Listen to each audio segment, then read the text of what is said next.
And yes, we are live and it's Tuesday live. Who is excited? Your child's behavior is not the problem. What if I tell you that it could be you? My name is Wendy Ologe and I'm called Africa's number one parent coach. Scratch that. I'm effortlessly your number one parent coach anywhere in the world. Now, one of the things that you need to note is that your child's behavior is not the problem, it's an invitation for you to grow as a parent and guide. If your child is having a behavioral issue, you need to grow. I want to actually start this very interesting conversation today with a lot of bad moves, but I'm going to slow down, yeah? Because it is only 12 days to the Inner Circle program. Who is excited? 12 days to go. In 12 days, the arc is open and closed. We open it, we shut it. Make sure you are in. Thank you so much for joining me today. My name is Wendy Ologe, and today we're talking about your child's behavior. It's not the problem. Now, most times you actually find that parents are constantly in that place where they think that, oh, the problem is my child, the problem is not you. Are you really sure that the problem is your child? One of the things that parents don't like to hear me say is parenting is about you. So in my book, Connect to Correct, I think that parenting is about, in fact, that's the favorite quote, number one quote you hear in Connect to Correct. Parenting is about you. And anytime that, parents hear that, they get upset. What do you mean? Don't you know that children also do things that really upset you that you don't have control over? I get it. But again, parenting is about you. If you can see me, you can hear me. Let me see your comment right in the comment section telling me that you can see and hear me today and that you can see me. Tell me where you're streaming live from. And if you may, if you're already in the arc, right? Are you a Tuesday follower?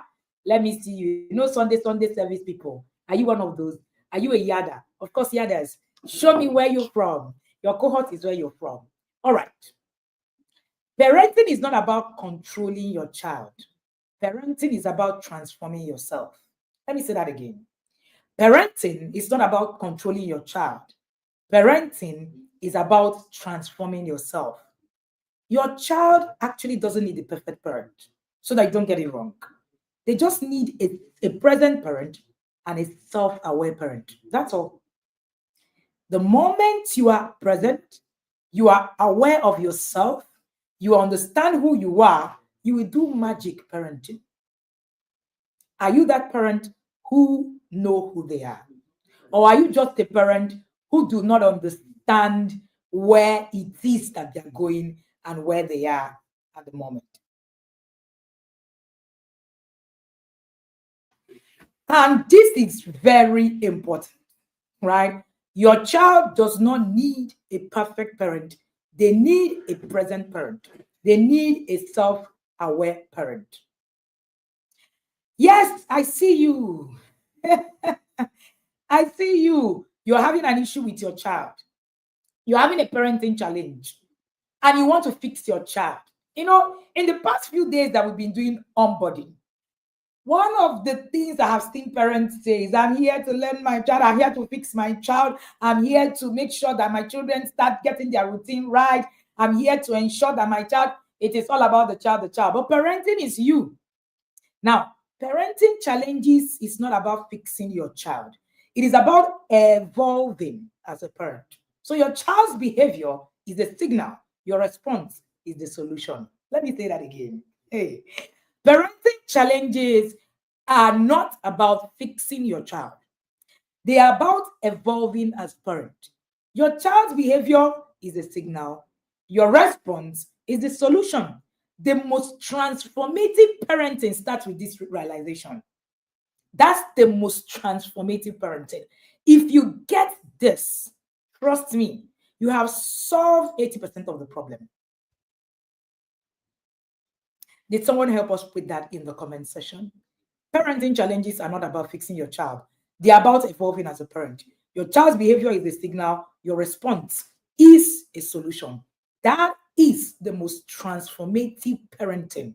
That is where it starts. This realization That's where it starts. Have you realized that you need to actually change something, respond with a solution? Most times, our children are giving us behavior as signals, but we are responding in a different kind of way.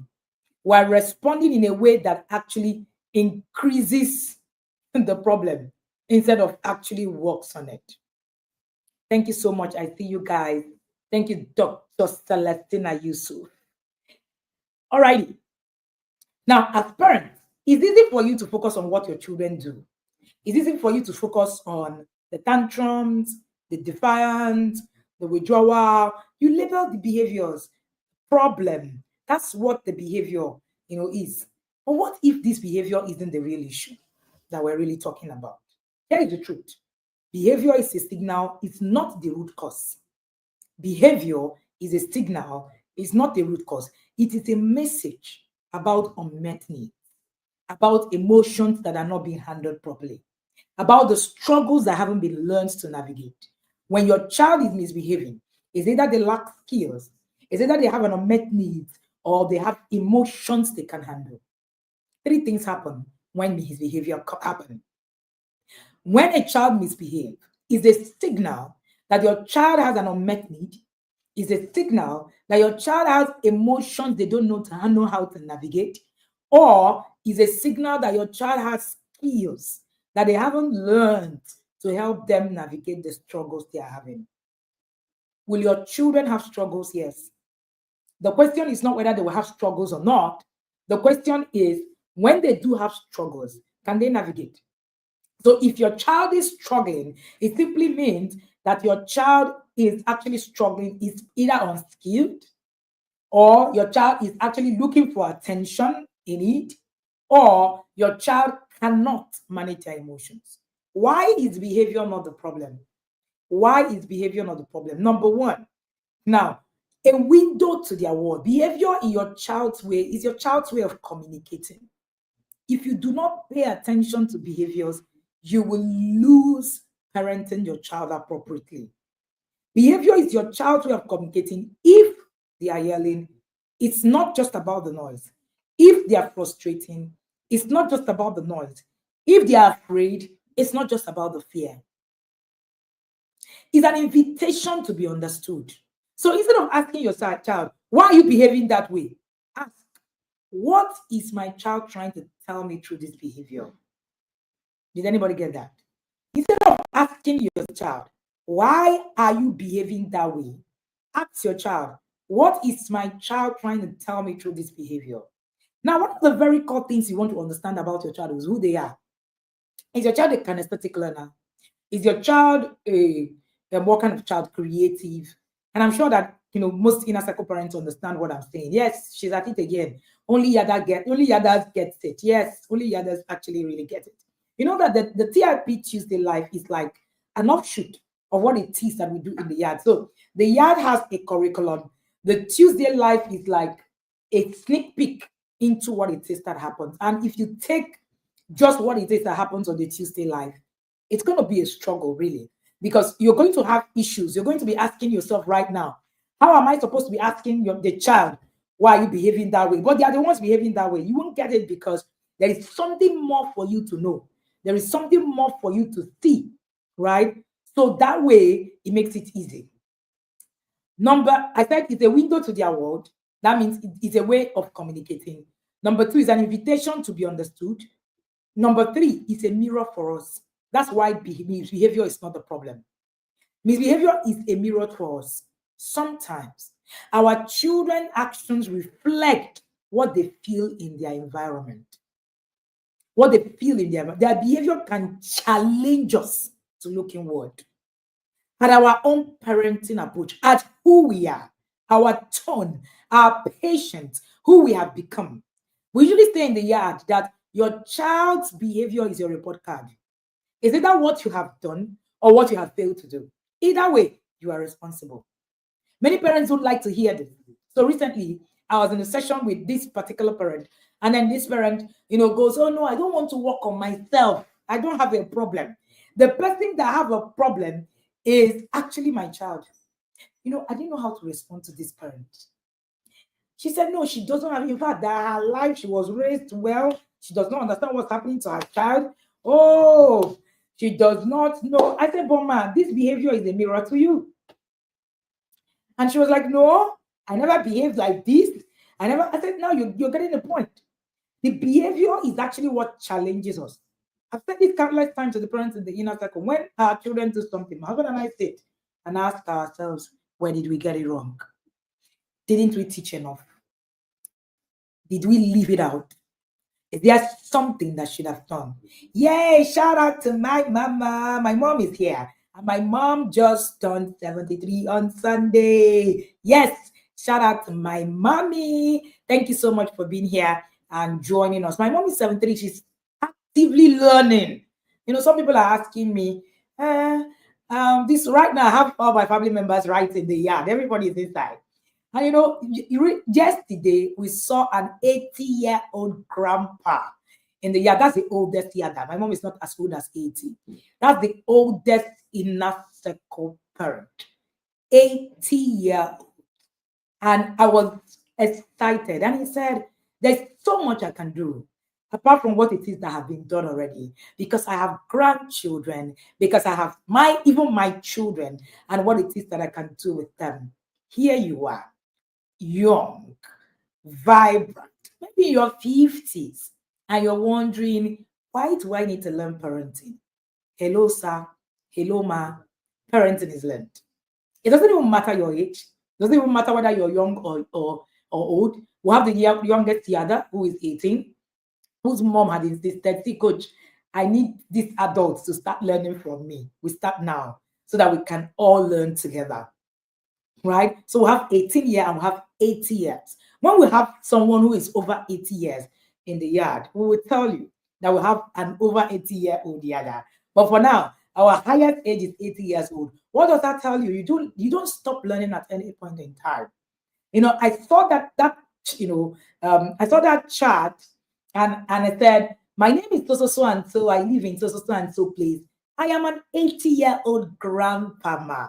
And I'm here to, I was like, what? It was exciting. You can't even imagine how exciting that is. And I was saying this morning in my intentional parenting journey, I was teaching in a class, in a church earlier this year. It was church of older folks. They're in their 70s, 80s. And a 75-year-old man wrote, you have what it takes to teach both the old and the young. And I'm getting into your class. Oh, newsflash, he is also in the yard this year. So this year, I had access to a lot of the older generations, and it opened up the doors to the older generations being, in the yard this year. Amazing. I was teaching at Benin Summit, and, I had a grandpa whose last child was 35. And before I could even finish teaching, he said he has paid for Inner Circle and paid for all his books. Wow. Like, it's like we're now teaching the older folks, since the young people are asking me whether it's a must, they must learn parenting. We have left you people. Let's go and ensure that the older generation actually, needs to do, what it is that they need to do. All right. So this is so important that you begin to actually look at it. So if you're listening to me and you are that young, that young parent, and you're just starting, please start already. Of course, you have heard it. We have 18-year-olds, we have 80-year-olds. Whichever age that you are, there is something for you in the inner circle. Now, I said that the behavior is a mirror to us. That behavior that is challenging your child, ask yourself, how is it mirroring me? How is it coming back to me? How is it about me? Have you shared this link with a family or a friend? Have you invited someone?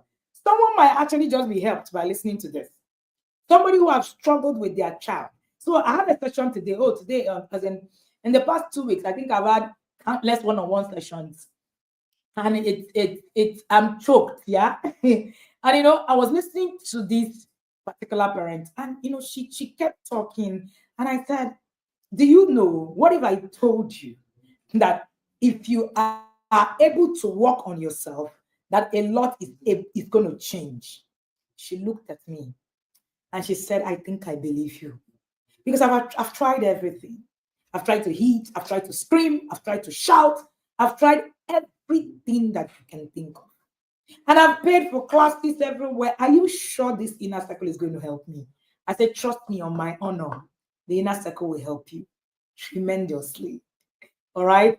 Hey, if you have shared the link, let me see the comment in the comment section telling us that you shared the link with someone, because you might be helping somebody today.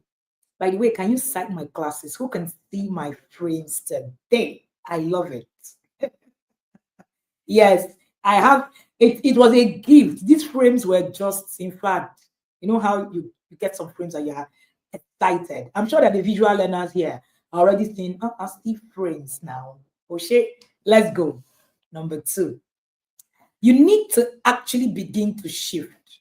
You need to actually begin to shift from behavior to bigger picture. Somebody help me write that in the comment section.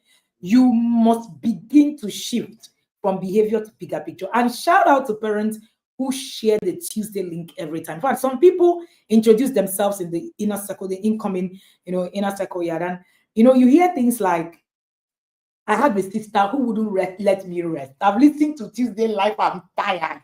Right now, I must enter the yard.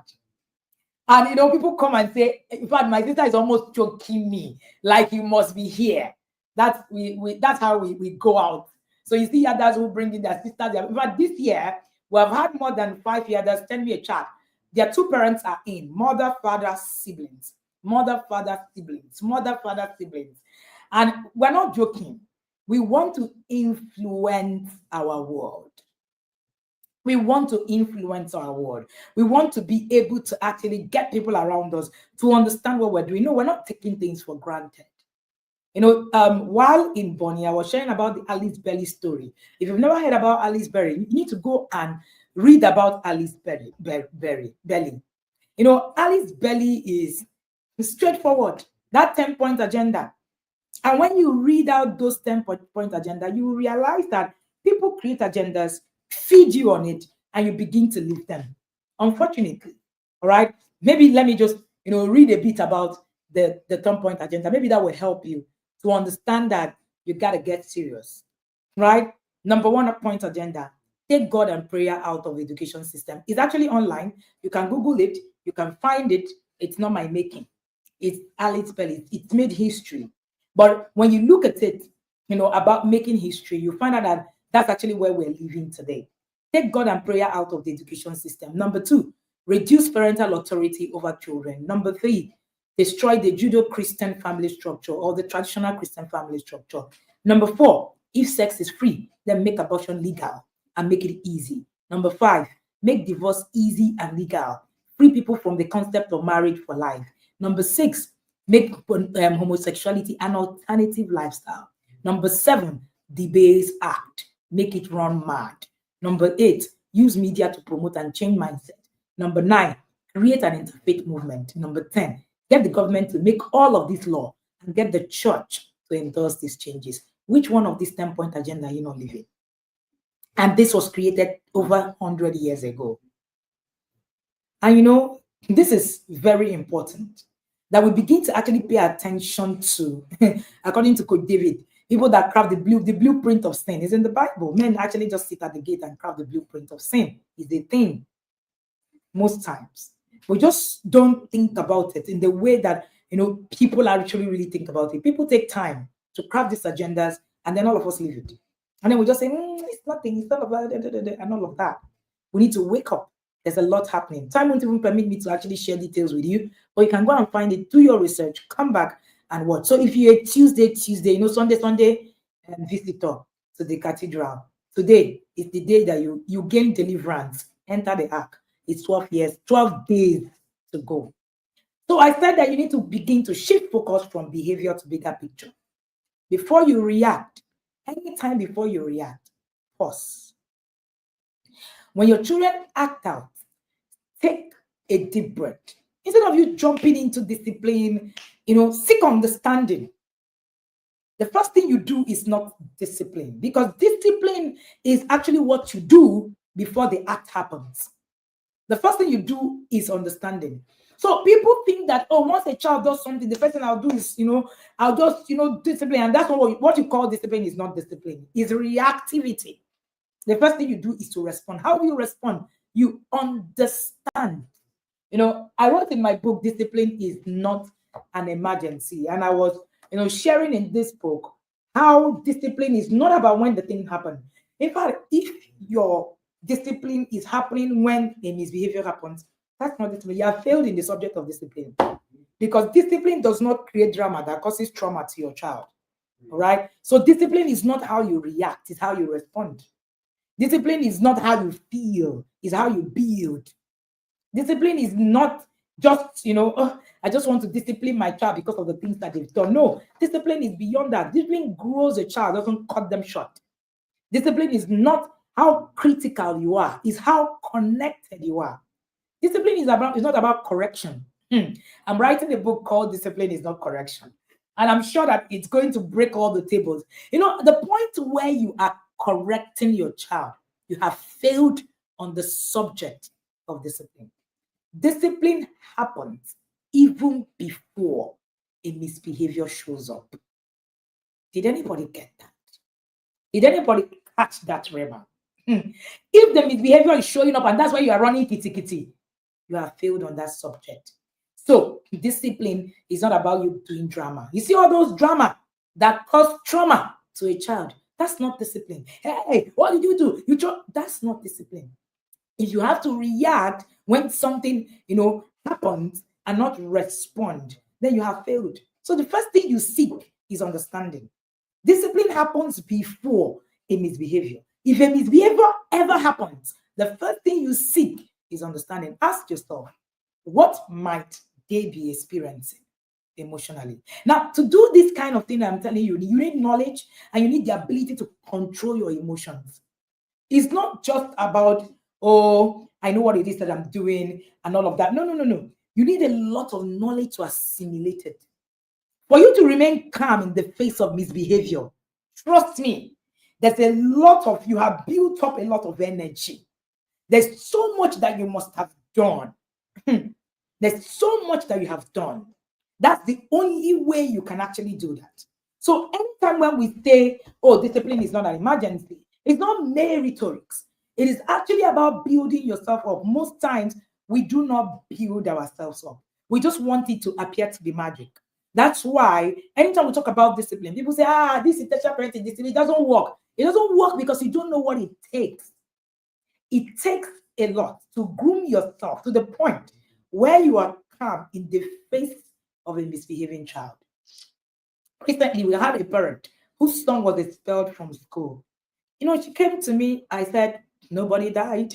I'm all the way down. Can we actually deal with this?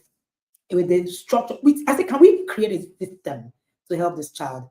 Then, boom, that was it. This child was put in, and she came back. Her testimony is, I think I'm grateful for them expelling my child. It showed the gaps, and we needed to fix it. And that was it. Amazing something. Oh, amazing. A few days ago, a son, a 3-year-old, was molested. Every time we teach in the yard, we say, teach it to your 1-year-old, your 2-year-old, your 3-year-old. It doesn't matter the age of your child. This thing starts from day one. And this parent has been teaching. Nothing has been wrong, yeah? And then, unfortunately, this parent has trusted this child with a 13-year-old. She didn't know. And the 13-year-old was sucking the penis of a 3-year-old. Shocking. But the interesting thing, when you listen to the conversation between this mother and the 3-year-old, very intentional, very demure, very calculated. As in, she was cool, calm, and she dealt with it with knowledge. You know what kept her at peace? Knowledge and wisdom shall be the stability of your times. You're running kitty because you don't have knowledge and wisdom. When you build yourself, when things come, you chest it gladly. As in, and it just opened her eyes to a lot of things. She started to do research. She started to now understand what is happening. She started to now look at the different things. And she was fine. Was she happy it happened? No. But she was very fine. She had the knowledge on what to do. She had where to run to come and say, this has happened to me. How do I react to it? What do I do?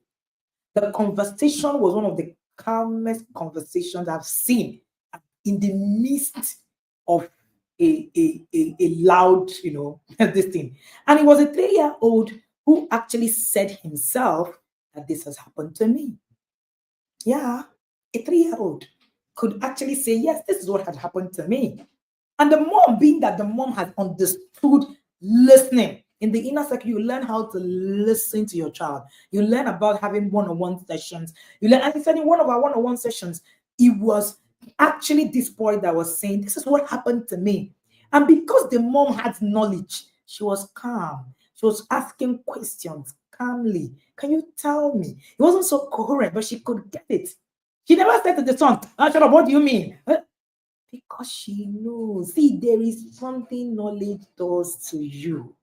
It removes all of the chaos. You see, all that chaos you're creating in your home, you don't need it all. You don't need it. It's only chaotic because you don't know what to do. If you know what to do, there won't be chaos. Quote me anyway. Things will happen. People will actually expect that you're running kitty kitty and you're, very, very demure. That's a real definition of very demure. So if your child is refusing to do homework, all right, for instance, it might be a sign that they are feeling overwhelmed. It might be a sign that they're feeling discouraged. Instead of you saying, you're lazy, you don't want to do your homework. Have you also thought that this child can actually just be discouraged about something, frustrated about something? Everything that you hear that happens to you also happens to a child. Number 2, build connection, not control. A strong parent-child bond is the foundation for positive behavior. A strong parent-child bond is the foundation for positive behavior. In the inner circle, our core is connection. If you know what the Intentional Parent Academy stands for, connection parenting. And that's where Connect to Correct is the first point of call. That's why the first book you read in the yard is Connect to Correct. You must learn how to correct. And that's why the first course you do in the academy is the emotional intelligence course. That's our first course. Build connection, not control. Spend time. That's why we have, even if it's 10 minutes. See, the problem is not how long you spend with your child. The problem is that you don't really know what to do with the time you're spending with your child. So most of us have 2 hours with our children. But I can tell you for free, the other who has 10 minutes, the child will actually produce more result than you that have 2 hours. You know why? It's not just about the content. It's also about the accountability. It's not just about the content. It's also about the accountability. The fact that you know that there's also going to be another round of 2 tomorrow. I have not done this. Your conscience, you have a conscience, a TIP conscience police that gets you. And because you were in that space, you are pushed to do it. So it's not really about knowing what to do. Because a lot of you, a lot of us have, you've been in the yard, you just, I know what it is that they do then. It's not just about that. It was Timmy that said that success needs maintenance. She said, I came into the, inner circle, learned 1 year, and just felt, this is, I think I now know what to do. She said, I didn't do nada. In fact, my parenting went from where it was going to the down. So I thought I could actually go and practice the things that, it's not just that. The accountability is a key thing. So beyond your content is the system that helps you to produce. So beyond your content, you can have content. It was the other day that we're having a session, and I think it was Brenda that said, I know it though, but I know it is not result. Yeah. Most of us know some of these things, yeah. Oh, I know it. I know what it means now to spend one-on-one time with our children. I know what it is to, validate their feelings. I know, but are you practicing it? That's the problem. How do you get to the point of knowing? That's an emotional result. The point of knowing is just you're emotional about it. I know it. And emotions never produce results. Never. It's the systems you put in check that gives you the result. And one of the most powerful systems of life is accountability. Community and accountability. These 2 things makes all the difference. Because human beings were not created to do life alone. You are created to do life in communities. So the moment you actually find yourself in community is one of the things that actually, puts you up to actually continue to move, to actually continue to thrive. The truth of the matter is you can't strive or thrive if you are just alone. Imagine a world where you're alone, where there's no need to actually show your talent to anyone. Imagine a world where there is nobody actually giving you a push. There's nothing to be accountable to. Why? So it's accountability beyond, all of the know-how. So even if you're someone who knows, into a community and accountability system is one of the strongest systems in life that produces result. That's why you have a lot of people. Why do you think that people who stay by the stand of a newspaper never get rich, but they read every day? Why do you think that the bookseller is not usually the one who is the richest? Yet, people buy what in his book and they use it to create systems. That's what makes the difference. Systems, community, and accountability. Because those people don't have the right community, no matter what it is that they know, it doesn't produce results. So you see those people who stand, I don't know if you've seen newspaper standby readers. They are constantly reading every morning. And there are people who are constantly standby reading newspapers. And they are reading these things they read, they are awesome knowledge. They can actually transform you. You see people who read books, but there's no transformation. The right community and the right accountability. So know-how is not enough. System is the differentiating factor between the results that you have and the one that you don't have. So it is not just knowledge. It is the system that you're going to pass that knowledge through. How you are going to pass that knowledge through. What you are going to pass that knowledge through is the major thing. That's the major thing. Every other thing, I know it, I don't know it. Do you know that in the right system and accountability process and in the right community, the person who knows nothing would actually become. That's why the Bible says that the company of the wise I will make wise. So all you need to do is to be in the company of wisdom. And the company of the foolish I will destroy. He didn't say it will make foolish. It will destroy. Because foolishness destroys. So the moment you actually begin to associate in those systems, right? So it's about the system. It's about what you know. It's about associations. It's about accountability. So you might actually know everything, and you have a community of foolish people. Trust me, that system destroys your result. And that's just, like I said, goals are just emotions. Goals are just emotions. Oh, I have the goal to do this and I know what to do. Hey, I know how to actually apply it here. I know how to apply it here. It's not enough. Go and ask questions. There are a lot of people who know what to do, but yet it is what it is. Why do we have a country like this, Nigeria, to be precise? It's because there are no systems, the right community, the right accountability. That's what has kept us down. Is it that people don't know what to do? They do. Is it that people don't read? They do. They know. But it's beyond just knowing. So knowing is not enough. Oh, I've known it. I now know it. I now can do it. If you're not in the right system, if you're not in the right company. And, the analogy of the people who read newspapers is so apt. I just even thought of it now. So apt. So it's not really about the information you're gathering. It's not about, it's not about this thing that you're taking in. It's about the company can be anything. And which is why Lot, the nephew of Abraham, became rich automatically. Lot didn't have to do anything. He didn't have to do anything. Just systems. What was that system? The community and the accountability. That's all. Lot didn't need to know that God directly. In quote. All Lot needed to do was to know Abraham, who had a covenant with God. And that was it. And that was it. You're a product of the community you belong to. You're a product of the kind of accountability you are subject to. That's actually what happens to you. Apart from your upbringing, these two things makes you. The information you have, the community you have to apply it, and the accountability that holds you to it to actually be able to get there. So, build connection, not control. Build connection, not control. Because that's the foundation of positive behavior. Number 3, teach. Teach, don't punish. Discipline is about teaching. It's not about punishing.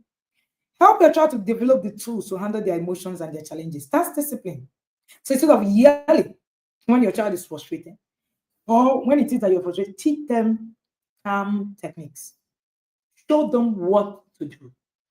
Show them how to do it. Let them understand that this thing is a skill you need to actually be able to do that. So teach, don't punish. I once had a T-shirt that says "Teach, don't punish." It's my thing. Teach, don't punish, because you don't teach, you don't beat skills into a child. You actually teach skills. A child is struggling with mathematics and you're beating the child. How does that even make sense? You think about it. Your child is struggling with math, and what you're doing is to you can't get it. It changes nothing. Think about it in a simple analogy. A child is standing in front of an airplane, and a child cannot ride an airplane or cannot fly a plane. And then you get in front and say, "Why can't you fly a plane?" Bah, bah, bah, bah. You slap the child. You slap the child, you beat the child because a child cannot fly a plane. Now, does it make the child know how to fly a plane? I need answers. Would that change anything? Would the child actually know how to fly a plane just because you got frustrated and beat them? So the frustration is on you, it's not on the child. The child can't fly a plane, the child can't fly a plane. Whatever it is that you're saying, the child cannot fly a plane. Bottom line. So you need to build skills. You don't beat skills. Build it, don't beat it. Nobody learns skills by beating. Oh, but when I beat the child listened, and the child didn't learn nothing.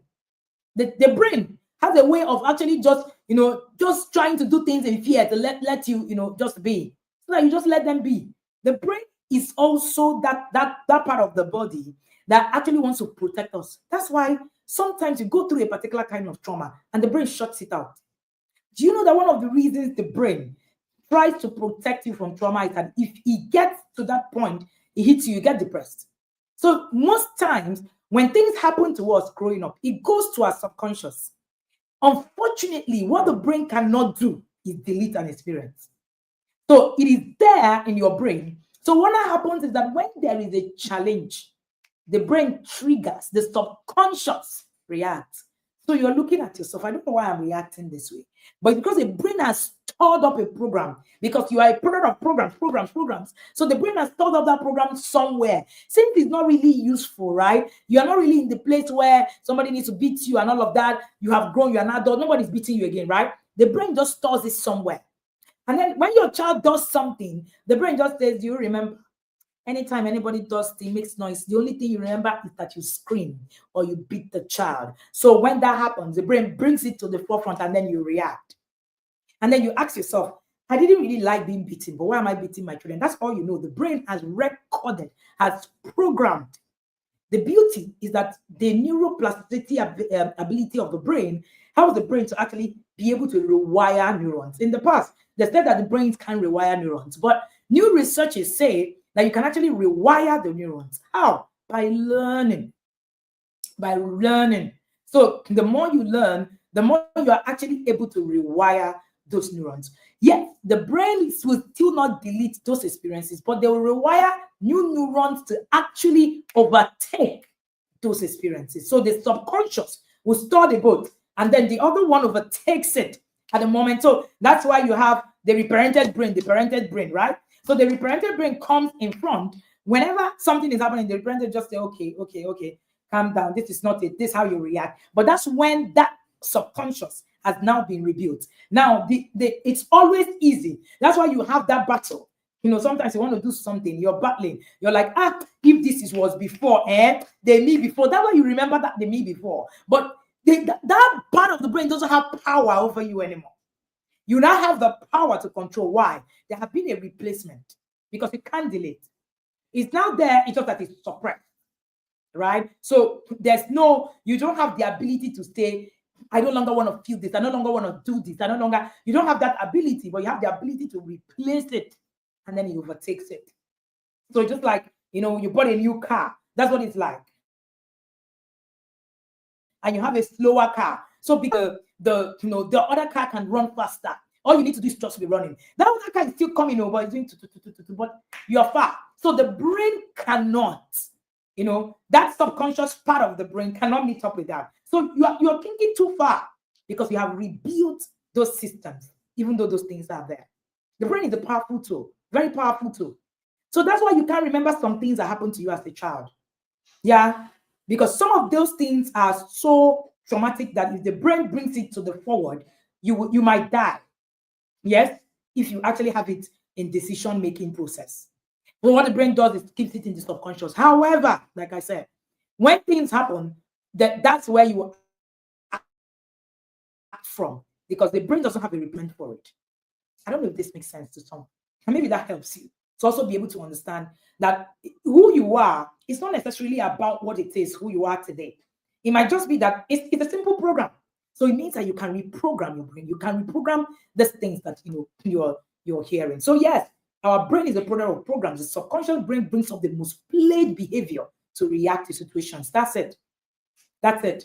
So thank you so much, Mercy, for that. Number 4, be a role model.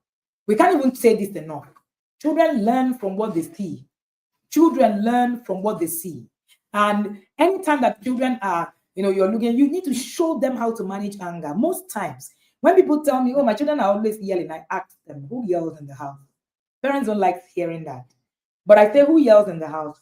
And he goes, I don't really yell, but I think my husband is a yeller. Oh, yeah, somebody.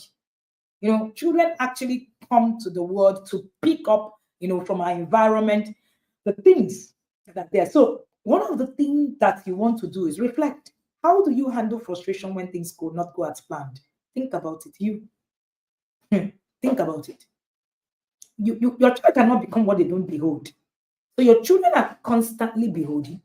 I like that scripture a lot. He said, with open glass, as you behold, you become. As you behold, you become. Anything you behold, you become. Anything you behold, you become. Little wonder, you have that illustration in the scripture where Jacob, and Laban was talking about the sheep. And it was a critical example that God showed us, where is that just keep at it. That was a magic that Jacob used. He used the beholding and becoming process. And that was it. The role modeling process. That was it. So model. Are you growing yourself? So when you reflect and ask yourself, is this me? That helps you. Number 5, celebrate progress, not perfection. Intentional parenting is not about perfection, it's about progress. Growth takes time. Focus on the efforts, the small wins, the little victories, and not expecting immediate change, magic. Some people have called to me and say, I hope that in 1 week I will stop yelling. How? You will not stop yelling in 10 years. News flash. You will just be reducing your yellow meter and be going.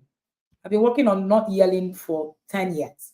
You will just be, did I say 10 years? 14 since I had the twins. You will just be growing. But the beautiful thing, the more you behold the skills, the calmer you are. And, the more that things, happen better and all of that. So right now, when they say my child have done something, I'm not all over the place shouting, why did you do it? I'm like, okay, can we begin to look at this thing differently? All right. So you actually can say, oh, I noticed that you try to use your words, instead of yelling. And that's a big step. Tell yourself, right? That is a big step. Right? Somebody said yellow meter. Yes, there's something called yellow meter in my book. From yelling to calm, I shared about yellow meter. Oh, you didn't know? The yellow meter, you gag where you are per time. You see how this meter is. You gag, this is the angriest of the angry.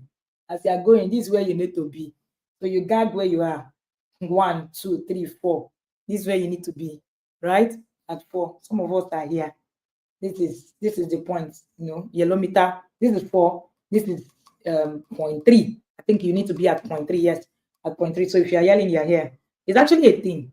You don't know that yellow meter is the thing. Your child is not trying to be a problem. Your child is not trying to be a problem. They're trying to solve a problem. And the only way they know how to solve it is by actually sharing that behavior. Your child is not trying to be a problem.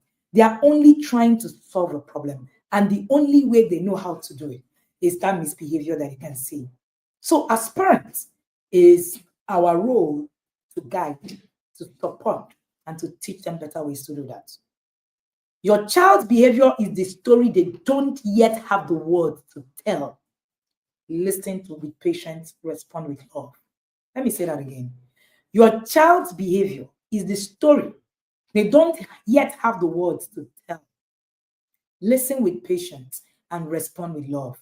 When you shift from seeing behavior as bad to understanding it as a message, you not only improve your relationship with your child, but you also help them grow into a more emotionally intelligent and resilient child. The change starts with you, really. So that's the hard truth. The real work of parenting starts with you, because the problem might be how you, as a parent, interpret and respond. Children are mirrors. They reflect their emotions, their environment, and the energy we project. That tantrum, that defiance, that withdrawal is not just a bad behavior. They are signals. They are cries for understanding. They are opportunities for connection. So parenting is not about transforming, controlling your child. It's about transforming yourself. So behavior is communication, not defiance. When your child acts out, it's not about them being bad. It's about them lacking the tools to express what is inside yourself, of themselves. Ask yourself, am I giving them the emotional safety and the skills to manage their feelings? Or am I expecting them to just know? Don't you just know? Your response shapes the outcome. Your reaction to your child's behavior teaches them how to handle challenges. Now I'm talking about you, on the subject of parenting is about you in managing behavior. Are you responding with clarity, with calmness? Or are you escalating it with chaos, with frustration and anger? Or have you chosen calmness and clarity? Or you chose control and chaos, frustration and anger? Parenting is personal growth. Parenting magnifies your strength and your triggers. Did you hear that? Parenting magnifies your strength and your triggers. Parenting is what invites you to address your impatience, your expectations, and your emotional health. Your ability to guide your child depends on your ability to master yourself. Let me say that again. Your ability to guide your child depends on your ability to master yourself. If you can't master yourself, you can't guide no one. So you need to actually look at yourself. This thing has magnified my strength. It has magnified my triggers. What are those? Have you been able to see them, identify them, and pick them out? One of the things that you do that happens in the inner circle is that when it comes, you will be able to actually see that those triggers are coming from somewhere that is just bigger than what it is that you can see. So it invites you, right? It invites you to address those things that is happening to you. That impatience, that expectation, that emotional health. So I say that the first thing you want to do in parenting is grow. The first thing in parenting is not in parenting, is actually good. Most times, we do not want to grow. Most times, we do not want to grow. Because when our triggers are manifested, you want to focus on your strength and leave your triggers. You know why? Because we were raised by a people who projected hypocrisy. I wrote on my page and I said that we actually need to pay attention to our parents. Sorry. We actually need to pay attention to our parents because our parents have actually been through a lot. And they were in a generation where, everything is a certain way. Nobody listening to them, not their mates, not us. And they were coming from a generation where, this kind leave it for God kind of a generation. Just let God kind of thing. All right. And this for our parents, we've not talked about the things that happened to them. Our parents have seen things they are very ashamed to actually talk about. For the fear of looking weak, for a fear of being, put down. So they don't want to share it. Nobody's listening to them. So they come from that generation, move on quickly and let God. Move on quickly and let God. So they are struggling. So these are the people who raised us. Yeah, the people who raised us are the people who were even confused about who they were. Our parents are confused about who they were. Most of them who raised the millennials actually were coming from out of war, didn't understand what was happening, and all that was given to them was survival. Survive. Everything you do, survive. So they lived on the brink of survival. Nobody had time to understand who they were. Understand what? Self-reflection. What is that? We just need to survive. Now, people who actually raised us on survival mode. We can't continue on survival mode. Most of us are just surviving. We're not thriving. They're two different things. I remember it's Coach Omolola who teaches on the seasons of life in the inner circle. All right. And anytime she teaches that class, it takes you back to reflect on where it is that you're going to be in your 80s. When you look at our parents, you just see that they just survived. That's why we have our parents all very dependent, right? Mostly. Because survival was just, let me just survive. It was not about raise my children, survive. So they went, most of them didn't get to the point where they became what God wanted them to become. Because they didn't even know who they were. So if you focus on that and think that you turned out okay, you miss it. The reason is they projected strength and they were ashamed of failure. They were ashamed of, triggers. They were ashamed of the negative. So they also projected that in you. So for you, even when you can see the triggers, you hide them. You just want to project your strength. I usually see CVs. We do recruitment a lot in my organization. I'm the executive director of Smart Office as well. And of course, part of what we do is recruitment. And every time that I sit in a recruitment board, I usually smile when I see the CV. Weakness are so colored and so, colored and so just, made, because we are coming from a people who taught us that, see, everything needs to, be perfect. So, when I was writing my book, The Trophy Child, it's congratulations, celebrations, and challenges. Oh, by the way, my mom was reading this book 3 days ago and said to me, "Did you really write this book?" And I said, "Yeah." So it's a story, most of it was a core experience for me. And for many parents out there, now what is heartbreaking? It's not that we're now raising real trophy children. We're now raising every child to become a trophy child. So the society actually has painted for us, our parents painted for us, that there has to be something. You need to win the world's approval. But a trophy child may actually win the world's approval, but a child who fulfills their destiny wins their soul. Most of us have not won our souls. You are winning other people's souls. We've not won our own souls. Our souls are dead, to say the least. Our souls are dead. The real trophy is raising a child who knows their worth beyond the achievement, who understand what it is they are here for. So, because the trophy made our parents excited for the achievements that they didn't have, which is something that we're also still repeating today. So right now, we've made a trophy out of every child. Unfortunately, that's why we pay for, what do they call it? Miracle Center. That's why we, push our children. If you don't pass exams. Now, we're not doing it like our parents who really insisted that the work must be done. Now we're doing it by all means, which is the difference. And our own by all means is, well, if the child doesn't really pass, we can do everything to make sure that the child passes. So we can pay for Miracle Center so that the child will pass and be out there. Mind you, the seeds of Miracle Center was sowed in our generation. When people tell me things are so bad in this generation, things have gotten worse, it's not true. Our parents sowed seeds that fruits are here today. We don't like to hear this part of the conversation, but it's the truth. Because we think it's about calling out our parents. No, it's about reflecting so that you can know what it is that you're feeling. So that you can know what it is that you need to do. It's the work. If you don't reflect, you would repeat the same mistakes. And that's one of the things that's happening to us today. We're repeating the same mistakes, that generation made, and in a worse way, right?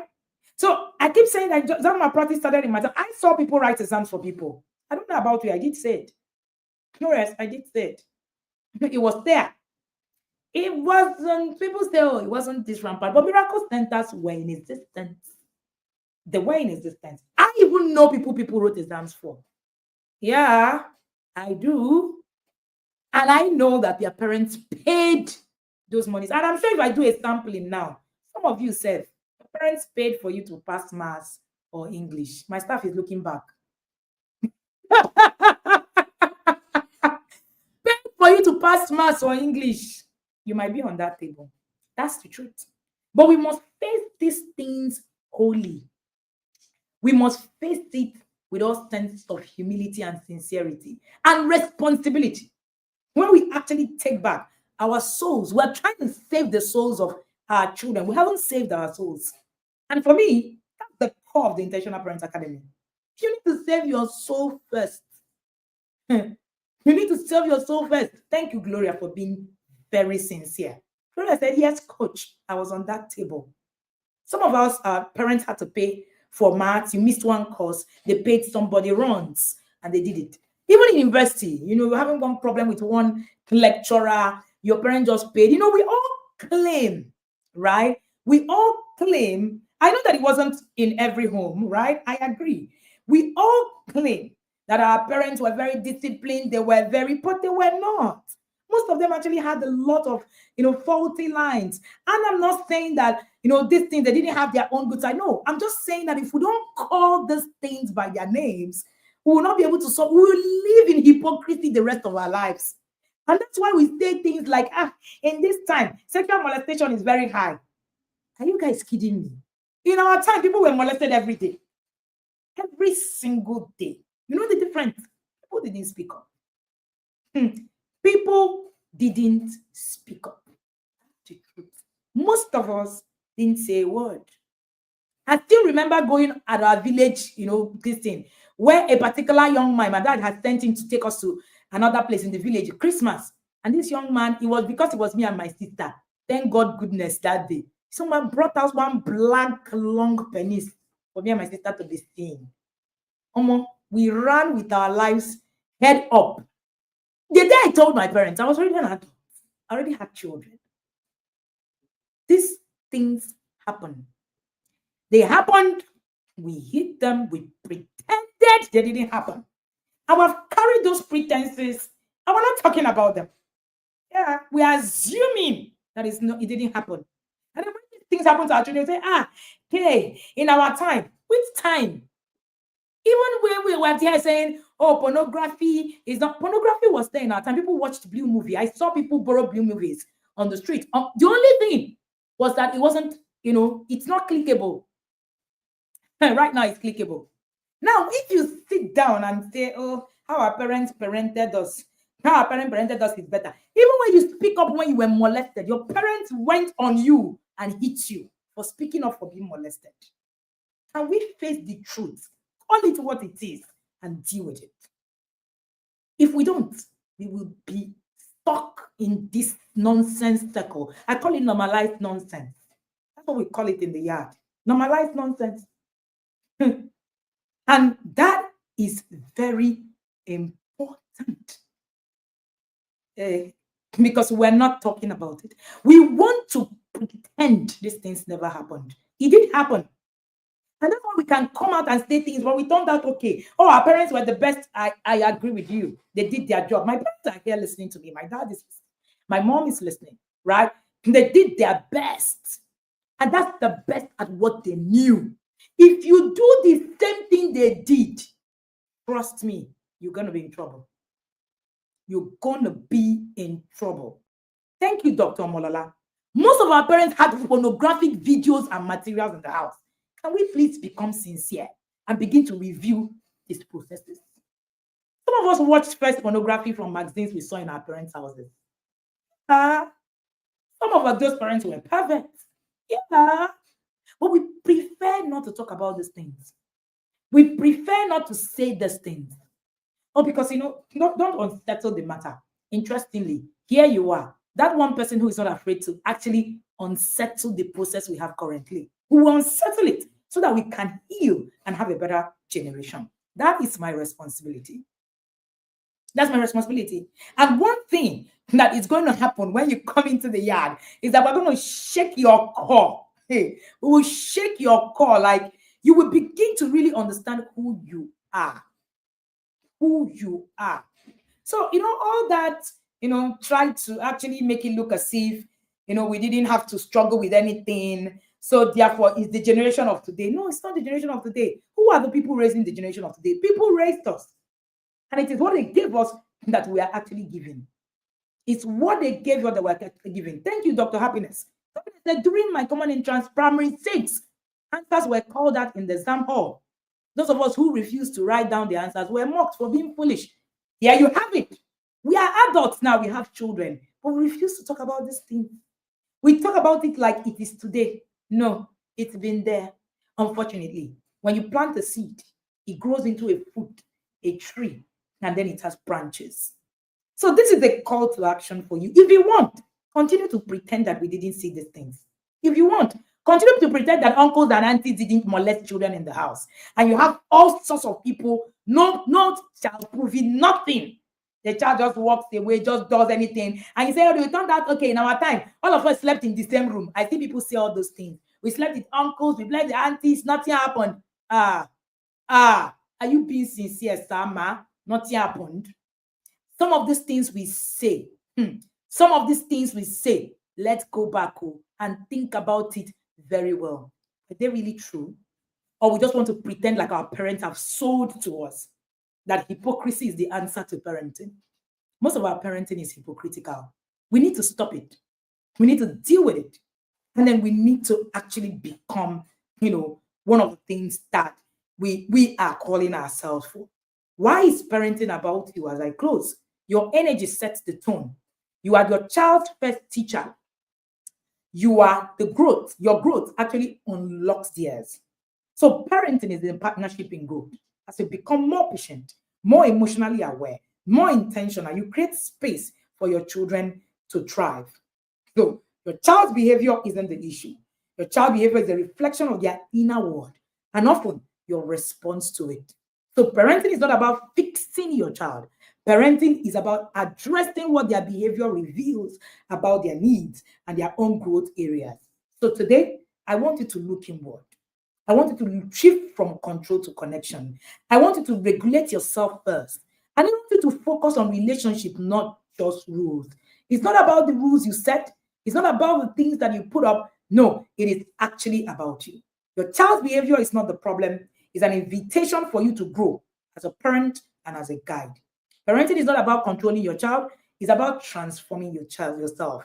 When you focus on connection instead of correction, you create space for growth and understanding. Your child doesn't need you to be perfect. They need you to be present and self-aware. Parenting challenges, remember, it's not about fixing the child. The way you parent is a reflection of who you are, not just who your child is. Look inward, grow outward, watch your child flourish. Let me say that again. The way you parent is a reflection of who you are, not just who your child is. Look inward, grow outward, watch your child flourish. And that's the last message I have for you today. And of course, I'm going to leave you here. If you want to continue to hear the truth, because I call it the truth, yes, you want to continue to hear the truth, I want you to join the inner circle in the next 12 days. Being in the inner circle will change your mind frame. So some of the things that you have actually taught over the years and over your life, right? Thank you so much for all the people who were very willing to share their experiences in the comment section. People have been saying how, people were, how they were molested. Some people have, said how they were also involved in exam malpractices. Yes, we must tell ourselves the truth so that we can grow inward, we can look inward, grow outward, and watch our children flourish. If this hits you in a negative way, then there's something wrong. And yes, it's an indication that you need to deal with a lot. And there's a lot to deal with as children who are raised today. And I say this with all sense of responsibility and humility. The millennials actually have a lot of struggles. We have a lot of battles. And if we don't deal with those battles, we're going to be in trouble with the next generation. And it's already happening. The mess is a lot. Get yourself into an accountability system. Get yourself into the inner circle. Get yourself into the yard. Come and learn. It is not just about, oh, my parents knew what they did and I turned out okay. The question is, Are you really sure that we are okay? When you really reflect on that okayness, are we really okay? And if you're okay, why is okay a benchmark? Why can't you be excellent? Why can't you move from being okay to becoming that person that God has called you to be? There's a lot for us to deal with. And if we don't start early to deal with it, time is ticking. Most of us are in our 40s, our 50s, our 60s. Time is ticking. We will leave yet another baggage for the next generation to deal with. Let's not do that. My name is Wendy Ologi, and I'm called Africa's #1 parent coach. Yeah, you can call me your #1 parent coach. And of course, if you haven't gotten our books too, that do well to get all of these books, right? The new collections are awesome, awesome, awesome. Who has started reading the new collections? Please, I want to see you in the comment section if you have started. Raising the Girl with Sense. I have my own marked all over. I'm reading it. I want to finish it before the year ends. Raising the Boy. You don't need to bail out. You're wondering, you're the one that wrote it. Why are you reading it? That's how we roll. Raising the Trophy Child. Sex Educate Your Child Like a Pro, Volume 4. And of course, we have Volume 1, 2, 3, and 4. So you can get all of that sex education. Don't deceive yourself and say, I know what it is that I'm doing. Please find knowledge. The Bible said that you should buy the truth and sell it not. Ensure that you buy the truth, whatever it is that the truth costs, it is worth it. And of course, you also have the parenting advantage, which is part of this 5-in-1 series. And then you have resolving sibling rivalry, from yelling to calm, connect to correct. Discipline is not an emergency. Discipline that works. Raising the independent thinking child, from yelling to calm. Yes, how to love your child more. Resolving sibling rivalry, and how walking your child through puberty. I think they took my copy, because we're expecting the publishers to bring us more copies this week, right? We're going to have more copies this week for walking your child through puberty. I am particularly excited about today. And I must say to you, don't leave here, thinking, oh, these things that, leave here and take action. There's a lot of work for us to do. In fact, the other day I was teaching in a church and I said, the soul of most of the things that is happening to the next generation, it depends on us. The soul of the world depends on this generation to actually solve it. Stand up. Let's do the work together. See you right in the yard. Get onboarded. Get in. We have cohort A, B, C, D, E, F to P filled up as of today. We're now on cohort Q, and we're running. We're closing. In 12 days, we shut down. Right? Don't be a Sunday visitor, a Tuesday visitor. Right? Please be in the yard. It's going to change a lot about your life, and it will transform you. Do not forget, the way you parent is the reflection of who you are, not just who your child is. Look inward, grow outward, and watch your child flourish. Thank you again, and have an amazing, amazing day. See you tomorrow at 8 o'clock, where we're going to be having my intentional parenting journey by one of the inner circle parents again. Have a great day, everybody.